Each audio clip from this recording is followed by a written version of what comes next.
Hi everyone! Welcome back to my YouTube channel. And for today's video it's a very exciting day. Kasi ngayon ako pupunta, babalik ulit sa doktor. So ayan, sabi nung nasa front desk ng pula sa pumunta kami is kailangan namin magpa-appointment before kami pupunta doon para ma-entertain kami ni Doc kasi madami siyang pasyente. And then, nung time din na yun, mga around 3 o'clock is nag-message ako doon sa secretary kaya nagantay lang ako ng reply niya. Ayun, pagkatapos yung mag-reply nag-ask ako kung kano yung fee ni Doc. Tapos hindi naman siya nagsabi ng amount. I mean, kaya the main reason why I'm asking the amount kasi baka kulang yung pera ko tapos hindi yung matuloy yung wala akong makuha na kung ano yung pwedeng gawin sa mata ko, diba? Kaya ganon. So the assistant confirmed that by Monday yung schedule ko mag-start yung registration ng 7:30 to 9. So, ayun, kailangan ko pumunta doon ng maga. Kaya lang for the bad day is na sobrang traffic ng SRP. Kaya, ayun, nakapunta ko doon is 9 ako na doon dumating. Kasi super traffic and then ang daming pasahero. Mag-aantay ka man sa sasakyan. So, and guys, so ito yung time na napatakan na yung mata na sa akin, yung mata ko ng pang relax ng muscle sa mata. Sabi sa akin yung doc, nag-ask siya ng permission kung pwede ba daw siya magda-drop sa mata ko kasi gusto niya makita yung sa ng mata ko, yung sa likod ata, something. Basta may sinasabi siya sa akin, nakalimutan ko yung term na ginamit na yata yun. Ito yung first chop and then nakakita pa naman ako, hindi pa naman masyadong blurred yung mukha ko. Pero sinabi sa akin ni doc na by that time, after 1 hour na magda-drop siya, is mawawala talaga yung paningin ko, wala akong makikita. Ayun, so, yan yung second drop. And then, yung second drop, doon na siya parang yung malabo na yung mata ko, wala na ako masyadong makita. Yan, i-imagine ko na lang yun. Since, kabisado ko naman yung camera sa cellphone ko, kaya ayun, kiniklik-klik lang. Buti na lang talaga ang naka-record ako. And then, yung last drop doon na talaga wala na, hindi ko na mabasa yung cellphone ko and then makikita ko sa kamay ko is para siyang lumilit, para siyang lumalayo sa akin, yung ganun. So ayan, yung sa makikita nyo parang yung left eye ko, yung muscle ng left eye ko, I mean yung eyeball pala ay sumusuksok siya dun sa dito ba sa my nose, wala na akong makita that time kaya ayan, tinatry ko pa yung sarili ko na agad ako may mababasa ko sa school. Wala lang talaga mababasa. Hindi sa makikita nyo yung eye movement ko super different na parang nagre-relax na talaga yung muscle niya kung ano yung galaw ng mata mo. Doon na siya pumarang mag-move tapos yan tita niyo yung sa mata ko. Yan doon. So, sa makikita nyo, yung mata ko ay, yung left eye pala na eyeball ko ay, hindi talaga siya makakakita. And then, pag pinipilit ko siyang tingnan sa So, ayun, sabi ni Doc sa akin, pagkatapos yung i-check at yung mga conclusion na sinasabi niya sa akin, kung ano yung mga gagawin, para mag-suggest niya. Kaya yun, umuwi na ako and then, hindi pa klaro yung mata ko yun. Kaya, nung tumawid ako dun sa kalsada, hindi ko napansin yung hindi agad nagsinkin sa utak ko na, yung akala ko malayo pa yung sasakyan, nasa harap ko na pala. Ang tingin ko kasi sa sasakyan is malayo pa siya. Yun pa, doon ko lang na-realize na pag nasa malapitan na pala yung mga object, is yung ang tingin ko doon is malayo pa. Although, malapit na yung sinigawan ako ng driver na, "Day, huwag ayusin mo yung paglalakad mo sa hindi ko na yun pinansin kasi parang akong nung lasing nung time na yun. Kaya ayun.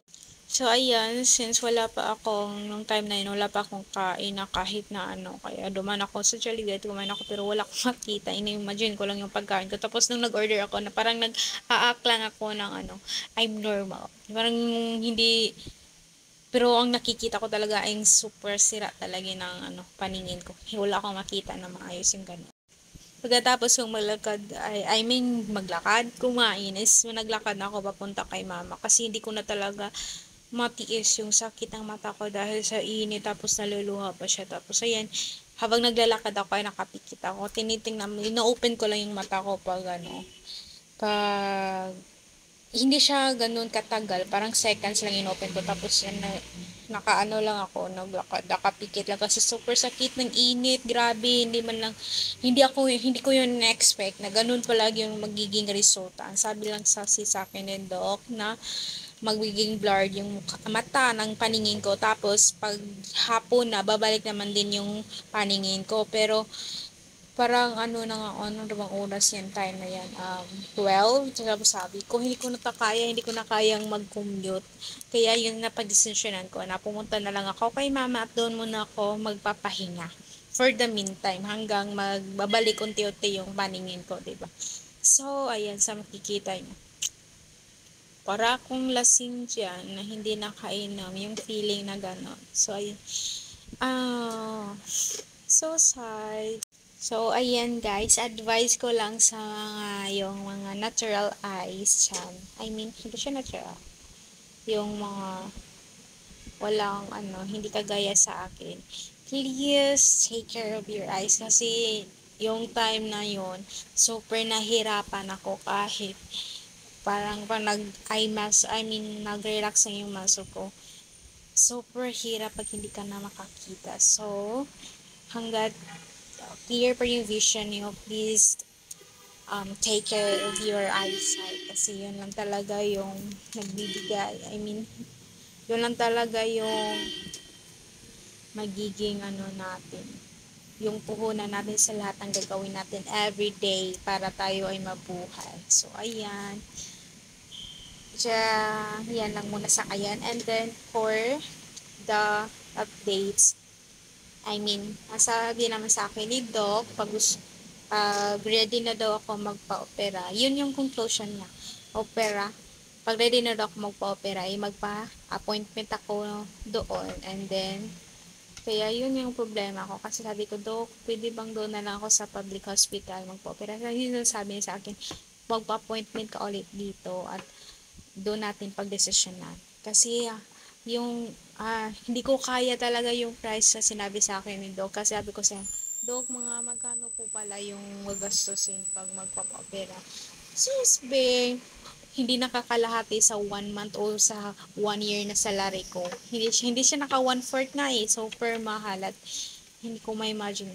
Parang yung time din na yun is hindi ko na alam kung parang nagda-doubt na din ako since makakita pa naman ako. Pwede naman siguro hindi siya operahan, pero ayaw ko lang kasi na dumating sa point na tatanda din ako na wala akong confidence sa sarili ko, yung ganun. Kasi habang tumatagal, parang nakukonsyos na din ako sa sarili ko kasi sa dami nang nagtatanong, and then ito din kasi yung mata ko, yung big ko, insecurity ko sa buong katawan ko, yun yung sa buong pagkatao, yung mata ko talaga. Kasi although isa lang yung nakikita ko, pero yung tingin sa akin ng mga tao ay iba, kasi yung eye movement talaga ng eyes ko. So kung pag hindi ako tumitingin ng salamin, okay lang siya, pero pag tumitingin ako ng salamin, sabi ko sa sarili ko, oh, ang pangit ko pala tingnan, hindi pala siya kaaya-ayang tingnan, yung feeling na gano'n. Kaya siguro babalik na lang ako doon, magpapa-appointment na lang ako ulit. Sabi ko naman kay mama anytime, sinashare ko naman kay mama, sabi ko naman sa kanya, anytime pwede naman ako magpa-opera. Kaya lang yung problema lang ay yung big problem na is yung pera, kasi baka hindi ko kasi alam kung ano yung magiging desisyon nito kung saan ako operahan. Yun lang. So sana man lang ay siguro kung makakapag-opera ko, ito na yung pinaka-big achievement ko sa buong buhay ko, kasi dito yung mag-start ang yung self-confidence ko, tapos doon na din para mabuboast yung ma-boost yung self-confidence ko, hindi na ako nahihiya kasi minsan kasi although hindi ko iniisip na kung ano yung tingin nila sa akin. Minsan lang kasi yung pag yung ako mismo yung tumingin sa salamin, parang naano kong pangit pa. Pangit talaga. Yung ganun. Pero thankful pa din ako kasi nakakita pa din.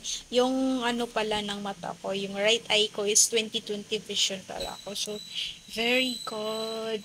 Super saya ko kasi hindi super healthy ng right eye ko. Yung problema is yung left eye ko kasi wala na talaga siyang makita. Although pwede siyang operahan pero wala siyang makita. Yung ganon. Wala siyang parang artificial lang na siya.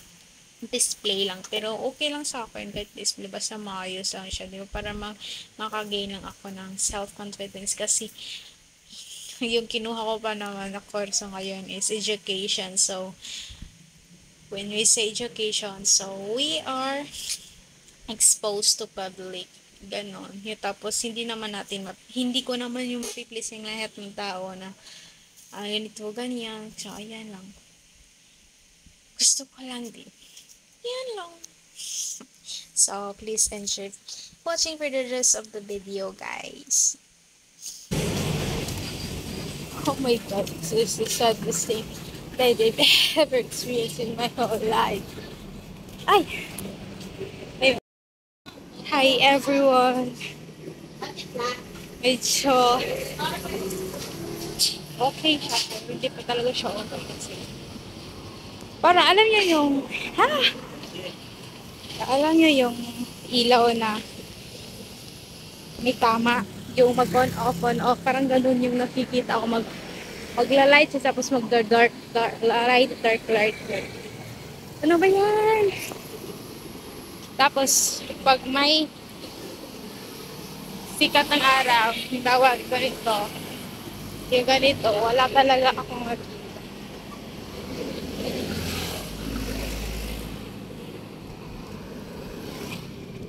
Aray. So, ayan. Pag may ayan. Pag may sikat ng araw, wala akong makikita, super dark.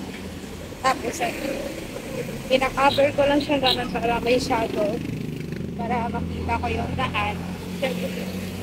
Lalo siyang sumasakit pag may ilaw. Kaya, update lang, no? Yung sa cellphone, hindi pa ako makabasa. Hindi pa ako makabasa ng mga text messages. Kaya, nagbibideo lang ako tapos sinesend ko. Ini-imagine ko lang yun. Hindi ko nga alam yung magiging hindi ko pa alam ano yung magiging reaction ko sa mga chats ko kasi hindi ko pa ina-expect kung ano yung mga chat ko sa kasi para akong alam yung lasing ka pero hindi ka naman umiinom. Alam yun, nice mo sanang magpahatid kay mama dito. Kaya lang, to say, hindi siya pwede kasi walang magbabantay kay Lola. Kaya ayun, lakad lang tayo. Malapit lang naman.